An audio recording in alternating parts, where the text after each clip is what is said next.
আমাদের মা বোনদেরকে ভয় দেখানো হচ্ছে এবং নিজের পরিবারের কথা যা বললেন ডক্টর শফিকুর রহমান। ভিডিওটা দেখেন। মাদের জন্য ভয়ভীতি দেখানো হচ্ছে। জামাতে ইসলামী ক্ষমতায় গেলে ওনারা ঘরের বাইরে কর্মক্ষেত্রে আর প্রবেশ করতে পারবেন না।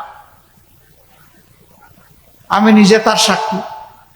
আমাকে আল্লাহ তাআলা একজন স্ত্রী দিয়েছেন, তিনি একজন চিকিৎসক ছিলেন, তিনি রোগীদেরকে সেবা দিয়েছেন। আমার দুটি মেয়ে, তারাও চিকিৎসক, তারাও তাদের সাধ্য অনুযায়ী সেবা দিয়েছে, দিবে।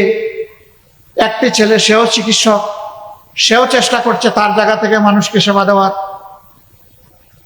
আল্লাহ তাআলা আমাকে একটি মেডিকেল কলেজ এবং হাসপাতাল গড়ে তোলার সুযোগ দিয়েছিলেন।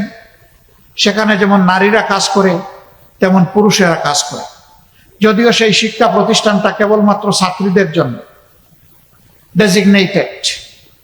আলহামদুলিল্লাহ, ওই শিক্ষা প্রতিষ্ঠানে, ওই হাসপাতালে যারা কাজ করে আমি গর্বিত। তারা অনেকে সরকারি চাকরি পেয়ে এখান থেকে একবার চলে গেছে, 4 মাস 1 বছর কাজ করার পরে আবার ফিরে এসে বলে, স্যার আমার চাকরিটাকে ফিরে পাবো? কেন? তুমি তো সরকারি চাকরিতে গিয়েছো, বেটার অপশনে গিয়েছো। মানুষ সরকারি চাকরির জন্য পায়ের জুতা ক্ষয় করে ফেলে, তুমি সেই চাকরি পেয়ে আবার এখানে ফিরে আসবা কেন? কয়, স্যার ওখানে চাকরি আছে, পদ আছে, চেয়ার আছে, ওখানে সম্মান নাই স্যার, আমি সম্মানের জন্য ফিরে আসতে চাই। আমরা আমাদের কর্মচারীদেরকে কর্মচারী হিসাবে দেখি না, আমরা এই প্রতিষ্ঠানের অংশীদার হিসাবে দেখি।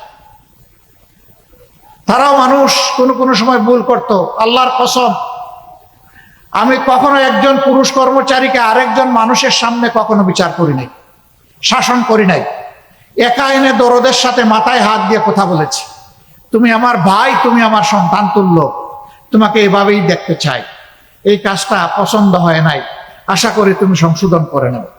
স্বীকার করে, কাঁদে, ওয়াদা করে। দ্বিতীয়বার তাকে আমার আর শাসনের প্রয়োজন হয় নাই, আলহামদুলিল্লাহ। আর মহিলা হলে তার সাথে আরেকজন মহিলা রাখতাম এবং তাকে আগে ওয়াদা করাইতাম, এখানে যা বলা হবে তার কিছুই বাইরে প্রকাশ করা যাবে না।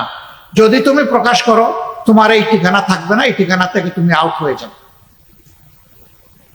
ওই মাটাকে, মেয়েটাকে, বোনটাকে একইভাবে দরদ দিয়ে কথা বলতাম। আলহামদুলিল্লাহ, দ্বিতীয়বার আমার শাসনের প্রয়োজন হয়নি। আমি গর্ববোধ করি যে এরা মনে করে এটা তাদের প্রতিষ্ঠান, এটা মনে করে না যে এখানে তারা চাকরি করে।